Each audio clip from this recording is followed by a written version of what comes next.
marang maju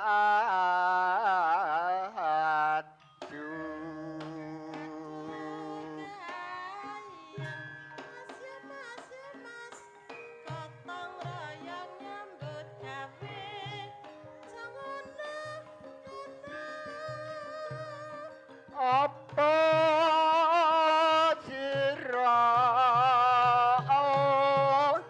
dora ayo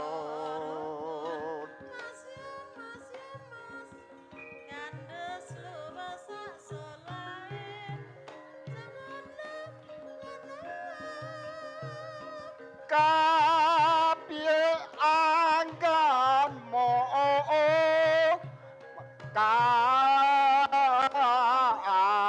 karya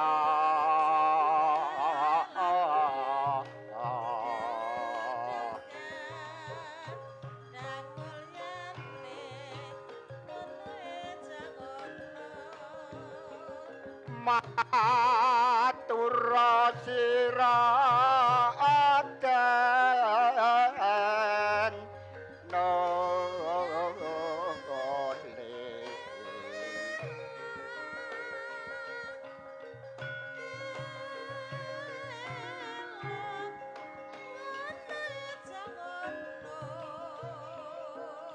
marang mahatta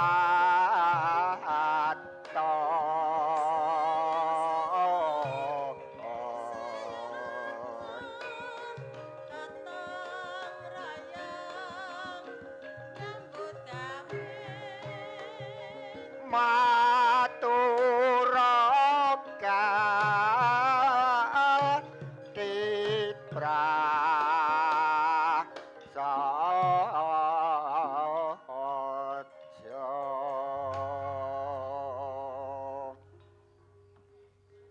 Aguna coba matur ana ngersane Bapa Aguna inggih Bapa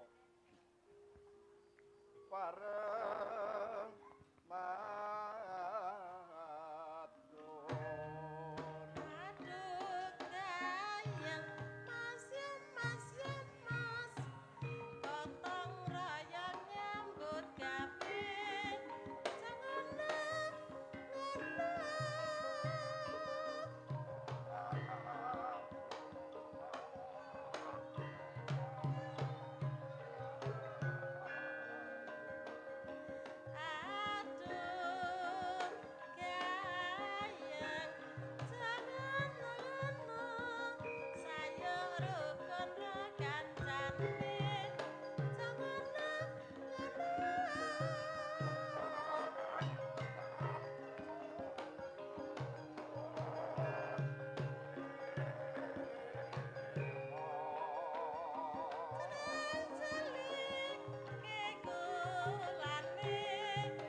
Aguna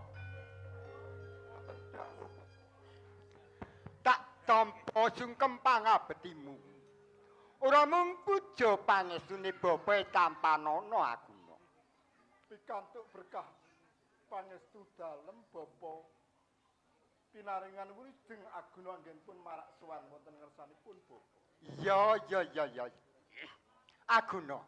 Paring pangandika Bapa. Kok ya wisuwan ana ngersane bapa. Apa sawah bungkurang wis rampung gaweane apa? Menawi kula sowan wonten ngersane Bapa nak sedaya sampun rampung sedaya.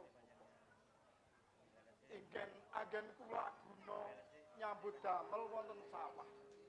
Sedaya sampun kula rampungaken Bapa. Pirunggan Bapa. Ya. Reten Bapa. Piye?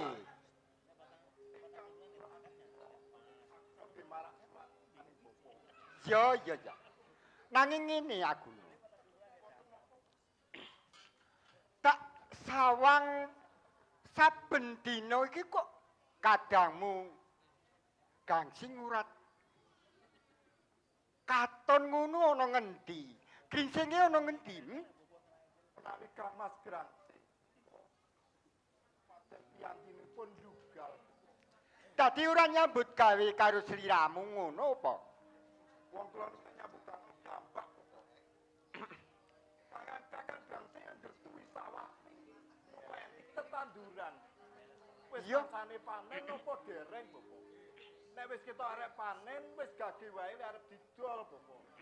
Dadi anggonmu nggarap sawah ki dhewean ora karo kakangmu Gringsing ngono apa? Piyambak, Bapak. Ya. Mati Kakang Grangsing nu gaweane namung main, minum, begal.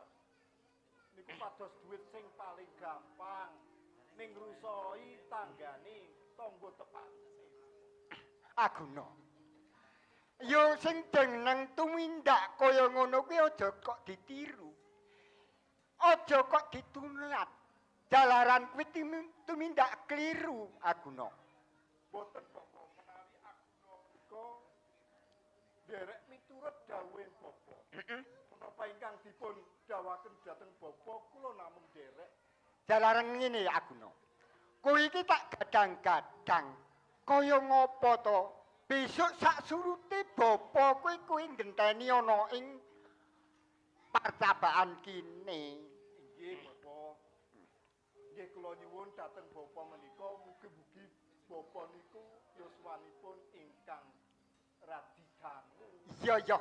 Nanging kok aku ki kok nyawang sliramu ki saben bali saka sawah ketuke mung klicatang ana sing dipikir nanging sliramu ora kewetu karo bapa. Ki jane kepiye Aguna? Bapa bakal mundhut priksa. Kepareng matur Bapak. Piye? Sejatosipun Aguna nika wonten pacabaan menika nggih sampun kraos. Ya. Menawi Aguna namung wonten pacabaan sak lajengipun. Lajeng gadah penggayuh utawi penggayuh ingkang sainggiling. Jupiripun nek mboten saged nyambut damel ingkang sanesipun tetanen. Jur karepmu ki apa kepiye Aguna? Menawi Bapak kepareng Aguna nika badhe pados pedamelan wonten Kutara. Arep golek gawean ngono Kutaraja. Amargi Bapak saya dangu saya sepuh. Aguna. Mboten istilahipun kula mboten ikul dhuwur mendem jero dhateng Bapak lajeng pinjang kados pundi. Aguna. Bapa ki ora selak, ora kabutan. Kowe yen arep golek gawean ngono Kutaraja, bapa ora kabutan nanging Aguna. Sliramu ki wis pacangan, raminten. Dadi kowe iki ya kudu taren karo raminten. Pangandika dalem Bapak kula estakaken dan kucai. Ya. Kula pamuji Bapak. Ya. Tak pengestoni aku. Yo, sliramu tak pengestoni yen luru kaya, Ger.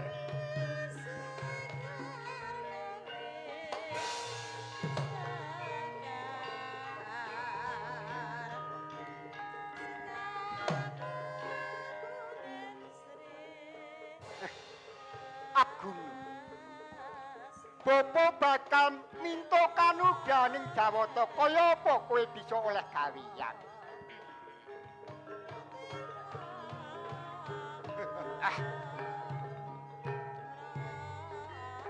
Ora ana krongsi, Pak. Ayo teko ngomah kuwi ndikok dhewe. Oh iya. Goleki krongsine ngadep wong tuwa kok.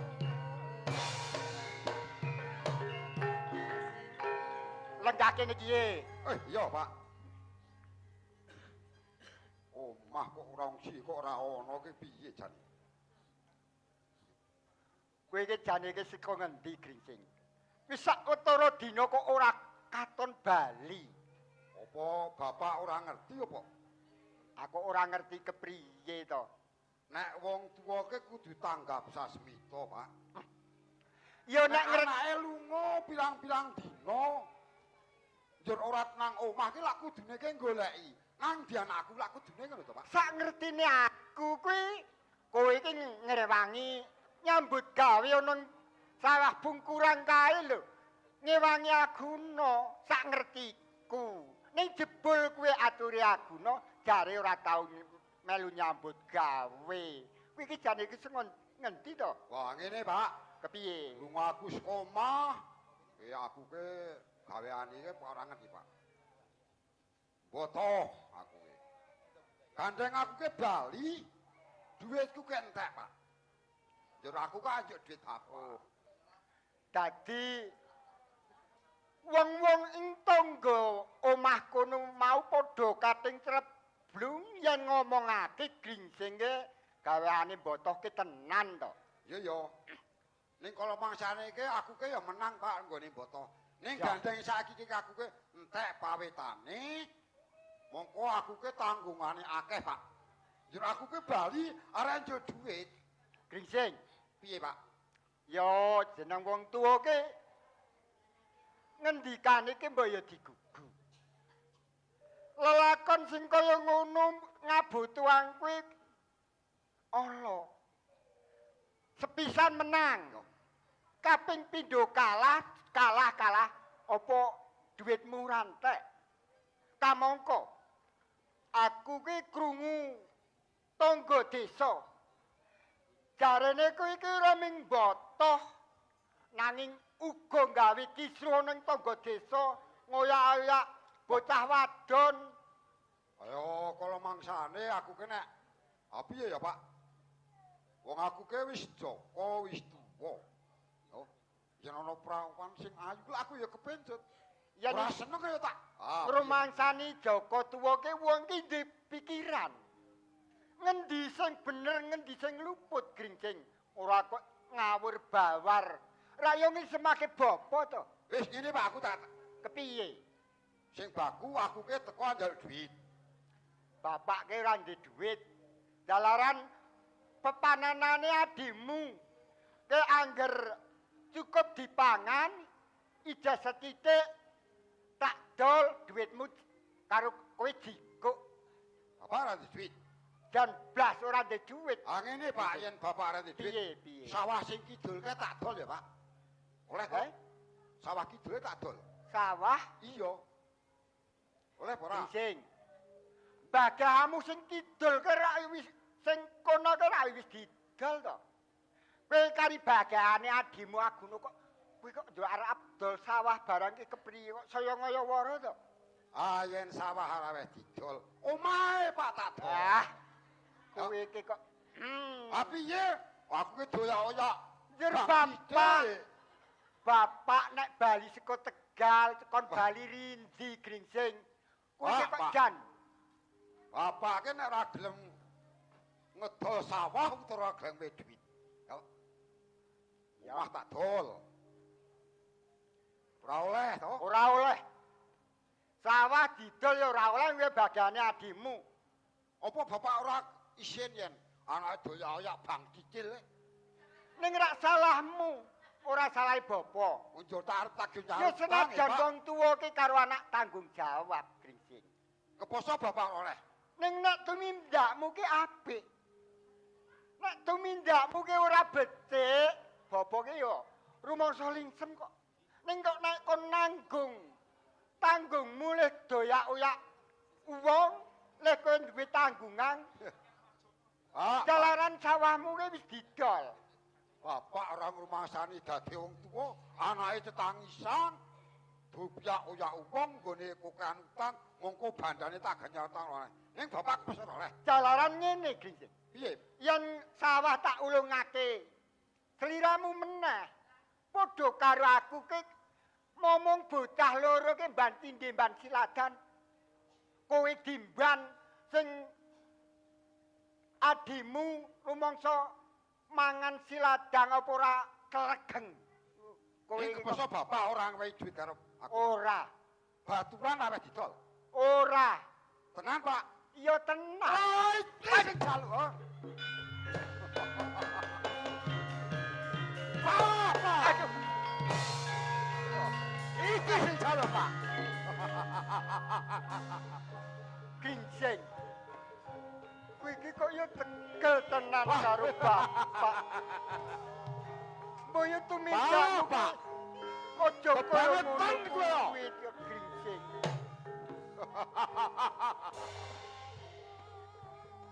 Pesan Senajan bapak ora ngewehi.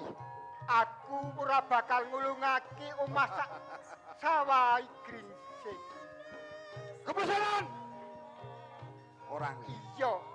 Arek mati luwe, ora bali. Mati, Pak.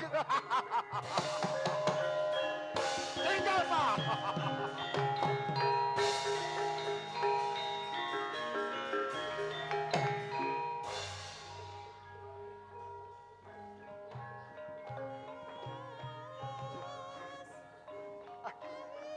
Gringsing.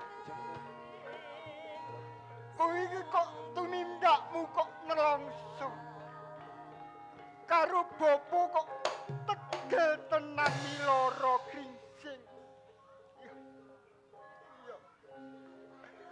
Kowe bocah senajan to bocah ndonggal nanging aku sipate wong tuwa. Yen nganti mengo aku yo ora tega, yo Gringsing. Sak karepmu anggonmu ngajar karo bapakmu. Aduh.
Wis sawetara suwe anggonku mapan ana ing dusun Pakedongan kene.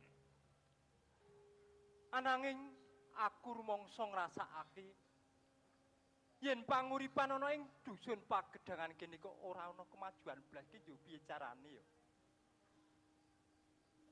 Mongko anane mung aku karo Diajeng Raminten. Wis ora ndek bapa, ora ndek biyung. Ananging kok kahanane kabeh kekurangan ki yo piye? Sesuk rambutnya.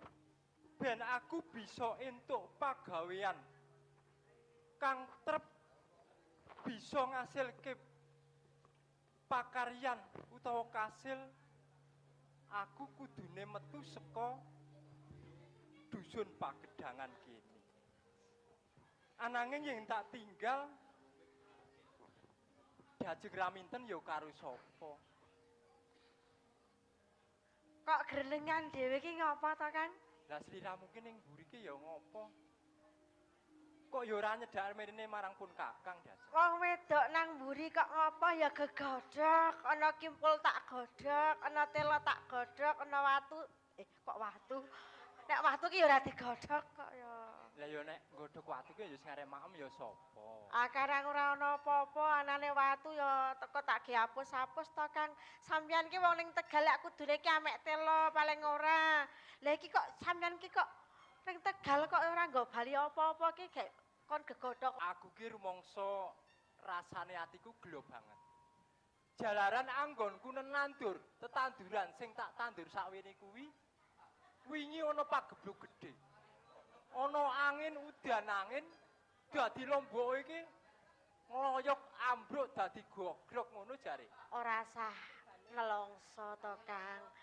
Nek perkara kuwi iki ora mung sampeyan sing ngrasakake, ning telatah kono-kono ya iya.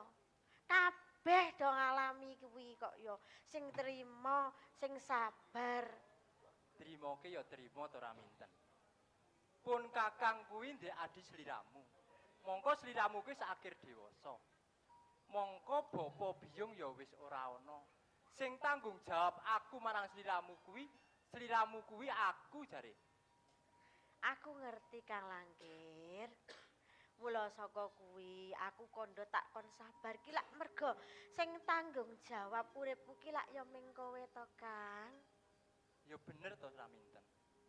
Jalaran aku kudu ngupaya supaya besok kowe dadi wong sing minulya. Wong sing luhur. Mbok menawa ana wong sing sudi doyan marang sliramu, ora kasuran marang liyan-liyane ngono to Raminten. Ya kabeh mau sing dikarepke pancen ngono Kang Langkir. Ning lak apa-apa ki karek nglakoni to, Kang. Awake dhewe ki ming urip wong loro. Saupama ana apa-apa ya wong loro, ora ana apa-apa ya wong loro. Ngene Raminten. Saumpama aku golek gawean ana ing kutha raja ngono piye? Golek gawean aku ning omah karo sapa nek sampean golek gawean ki? Sliramu ning omah ngrumat pategalan, ya ngrumat omah kene. Ngopeni angon-angone, ingon-ingone apa sing ana ya dirumati. Ingon-ingon anane ming mirmut kok kon ngrumati aku kok. Ya ki kanca kowe. Nek saiki umpama ora ana mirmut sing kuwi ki ya sapa? Lah yo nek mirmut lak padha karo tikus to paling ora ki lak yo pitik apa enthok ngono lho kena tak blah. Angko nek pitik sing mbok ingoni engko mbok rapakani notoli kowe engko malah krowak. Notoli kowe kok pas kene to Kang mbok rasah pas-paske ngono lho. Ayo wonge sing diarahke apa ya kudu sikile. Ya sing diarahke ya liyane sikile. Ora Wong wajib aku kok dhewe kaya kene ngono nggo ora Kang. kakangke dhewe sing ngarah ya tak arah nganune. Apa ya. Ayo kono mau. Kang mbok ya rasane Kutagara to Kang ning kene wae tak ewangi wis sakpama arep nandur lombok nek patheken ya patheke tak tambani. Tombo obat patheke ora gampang. Ya aku ngerti. Paribasane panganggonmu. Ya toh? Heeh. Ya ana sing kemerlap kuwi. Ya ana sing nang jero kono kuwi.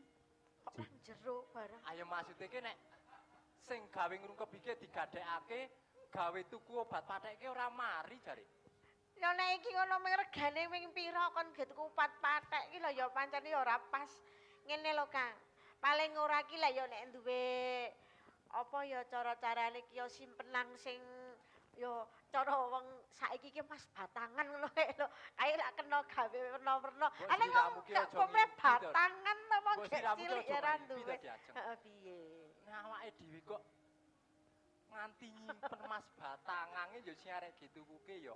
Lah upama iki lho Kang, saupama iki lak ya ora apa-apa to. Ya Kang. paling orake ngingungi apa nyimpen-nyimpen duit kricik ngono kuwi aja kok mas batangan. Ngono ya. Kricik-kricik kena Sing gawe mesti ngene keroncong ya. Heeh, priye? Pun kakang tak golek gawean ing Kutaraja. Yen kakang wis entuk pagawean ana ing Kutaraja, Langke. aku baleni sliramu tak jak Aku ning ki Kutaraja. dhewean aku melu nek ngono nek tekadmu wis kudu kemudu nang Kutagara ya aku melu. Lah nek sliramu melu ning kutha raja njur aku urung entuk pagawean, mengko ning dalan ki arek mangan apa? Ning aku ki nek ditinggal kowe ki aku dhewe. Aku ki wedi lho, Kang. Ya aku ki ra mentara karo kowe ra minten. Ning kepiye maneh?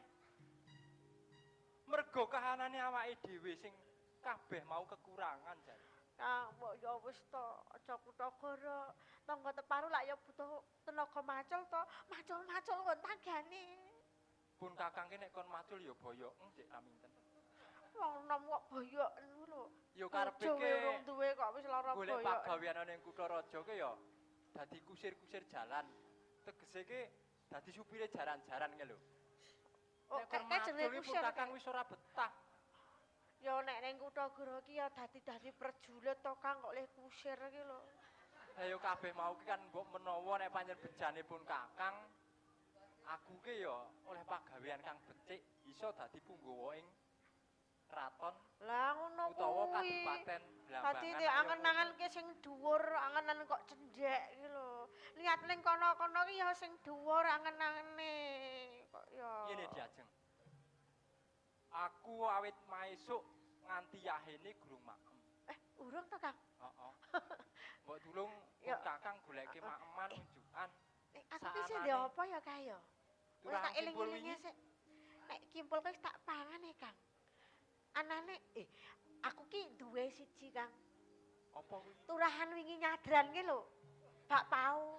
Oh iya bener. Sing Lumayan to Kang, enak to. saka terterane tanggane ya. Lah iya aku ora gawe dhewe kok ya. Ya pancen awake dhewe ki nek umpama kaya-kaya batire melu ngetokke sesajen ngono tak kira ya urung Yen mau. tak jikokke ya Kang. Heeh, jika wis delok Aku wingi oleh kok Kang. aku luweh. Ya ning aja lunga ninggal aku. Aku kek ngapusi. Ya ora wong sliramu ki sing wong siji sing tak tresnani mung sliramu. Ya tak jikokke ya Kang. Ya Enteni bela ya. tak anteni. Ya.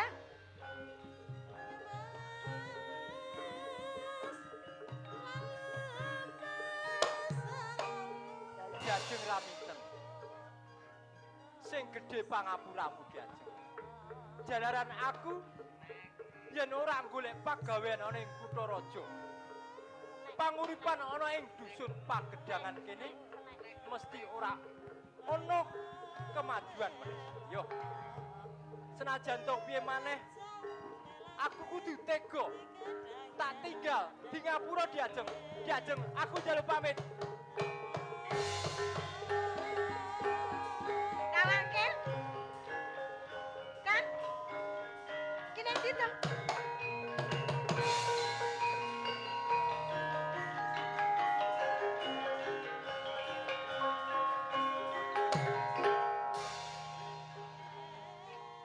Kang Langkir ki kok ninggal aku ta?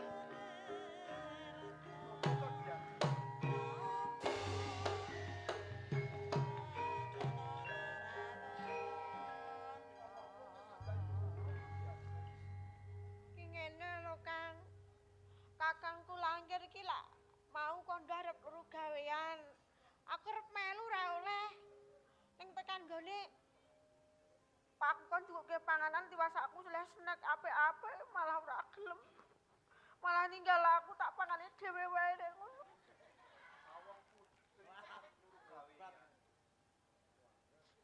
Kak.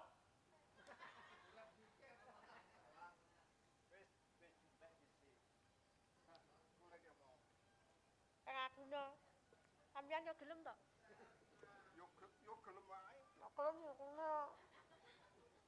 Enak lho Kang. Saka atin kok ya.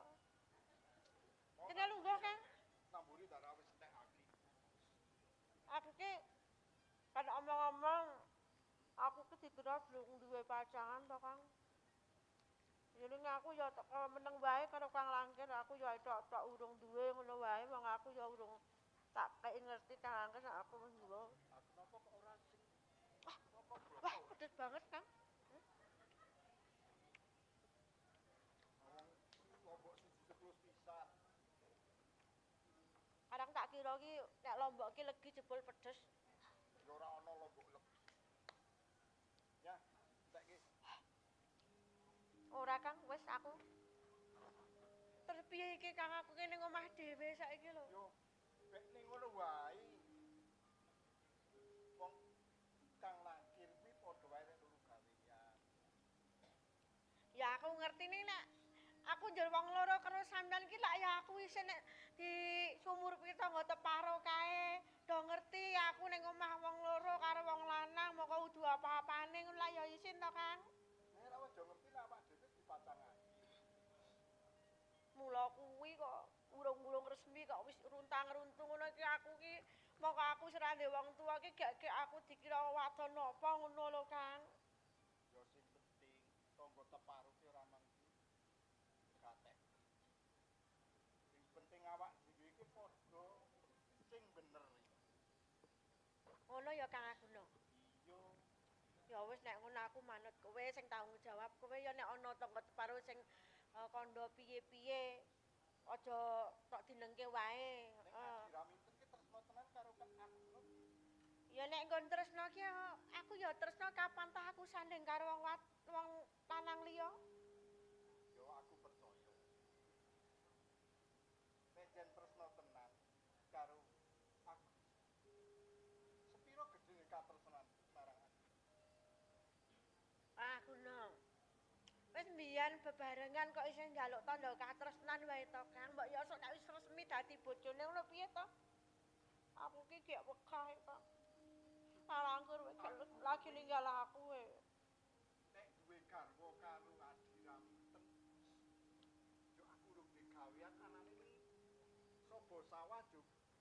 Adiraminten arep dipakani apa? Kaya pitik wae pakan. Wong desa yo ngono kuwi. Kang. Sampeyan ki apa ya arep tiru-tiru Kang Langkir lu gawean ning negara ngono Kang?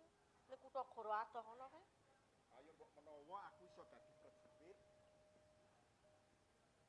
Yo sliramu ki dadi bojo prajurit. Ngono ya. Oh, kepenak dadi bojo prajurit. Terus aku nek melu kowe ya ora entuk. Padha karo Kang Langkir. Ya kusik sabar-sabar. Nek sing jenengane wong wedok melu luru gawean wong lanang ki nek wong wedok ki kesipet. Meskipun pincu. Kunang dalan kesandung sithik wis nangis-nangis. Mula saka kuwi aku arep njaluk tandha katresnan. Kudune sing njaluk tandha katresnan ki aku dudu kowe lho Kang Aguna. Tinggal lunga aku luru gawean ning Kutha Raja. Nek aku ki mbegegek nang omah, nek kowe lak lunga-lunga engko ketemu wadon ayu-ayu, aku nang omah ketemune apa? Ketemune ning kucing? Golek ikan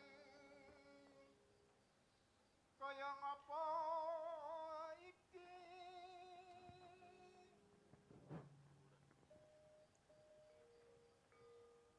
Kang Aguna. arum ingkang sobeng wana Wong sesandingan karo aku kuwi biyen kok ya isih ndredeg ki ngopo to Kang? Kang. wis suwe ora ketemu Rasah suwet melang. wis suwe ora tau ketemu Wah seneng leleh meng demoki wae lho. Tembange jejegake tak golekke. Tak peri sing muni.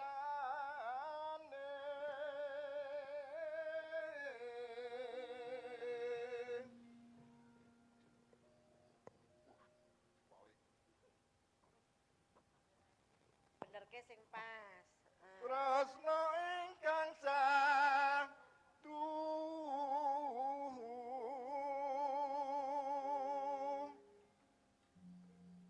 Piye Kang? putih kang bakal akoni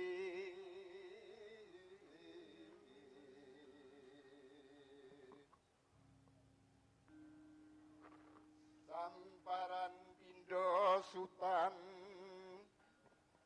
sutan walang kadung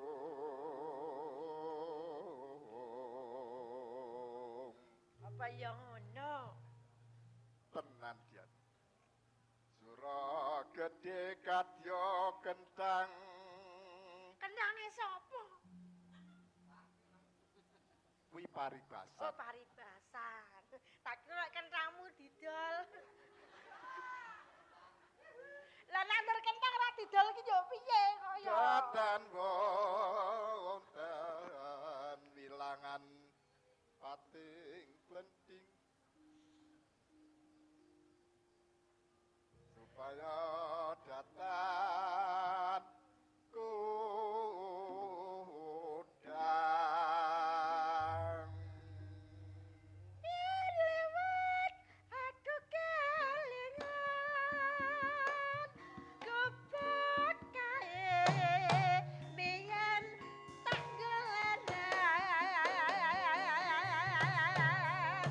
lecet gak kebak tulisan warna apik tanda kasih sayang jenenge gubeng asmara niat kae tangga anggem tresno tanpa bantal tanpa klasa bat abatik ketemuan asmara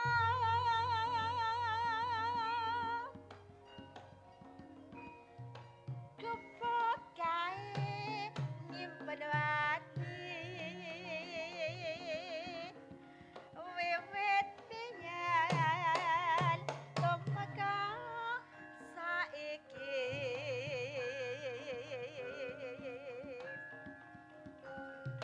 Kepok kae kebak cerita wiwit wengi nganti gagal cerita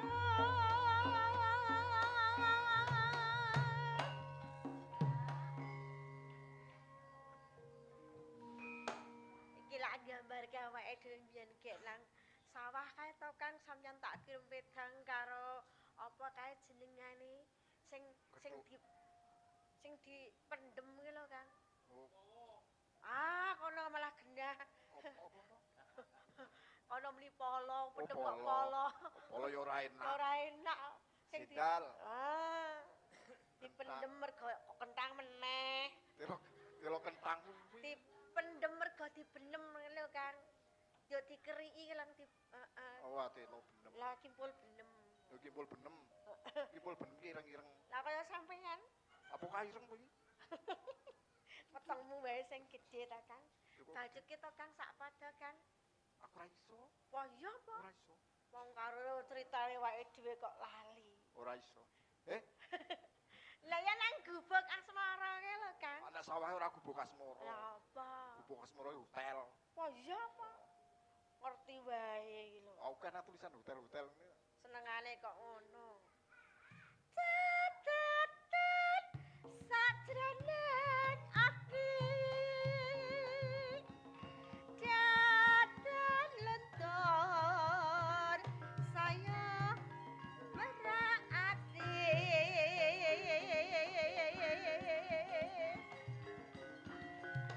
aku gawe dadi karwan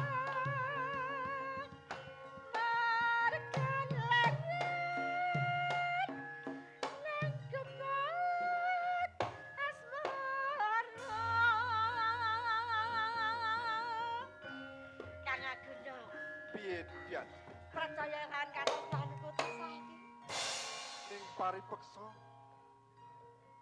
aku bakal nyuwun pamit Dian aku njaluk palilah amarga aku arep golek gawean ning Kuthara sing tak jujuk ya kuwi ana ing Kedhiri Kang Aguna yen pancen iki dadi tekadku ora dadi ngopo ning tak ugemi karo apa kang Iya, dadi Dian. kandham sing penting kuwi kapan ning omah iso njaga awake dhewe entenono Kakang Aguna kok bali wis entuk gawean aja mlenjani ya Kang iya Dian aku ditinggal Kang Langkir saiki ditinggal Kang Aguna mula saka kuwi Ya wis. aja nganti citra yang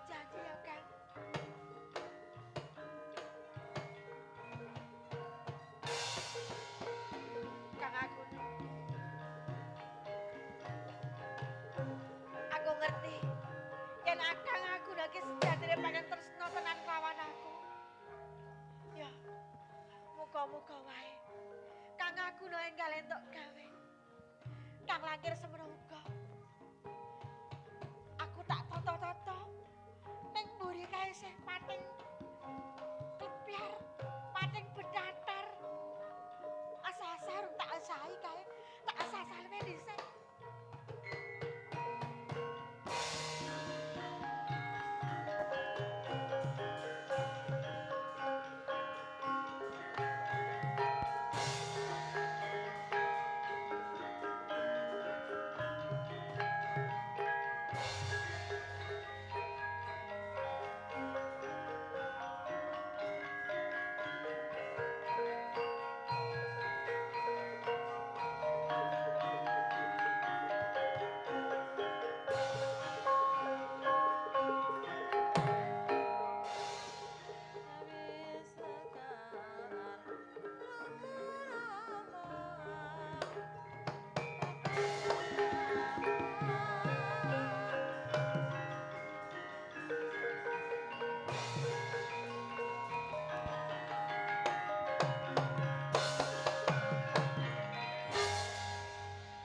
Wonten Resi Candala wonten ing tengahing mergi.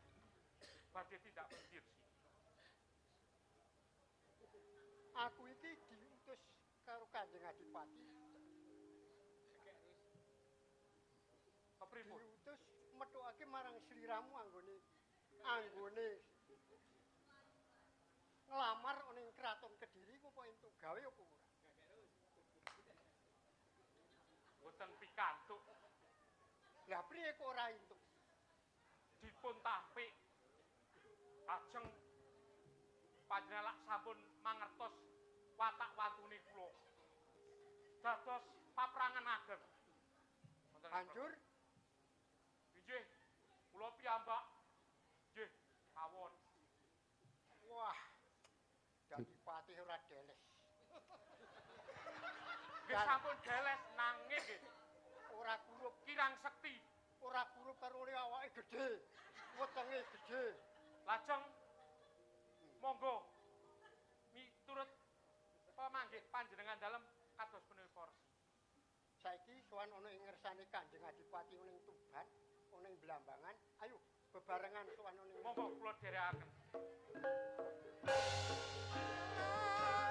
Ah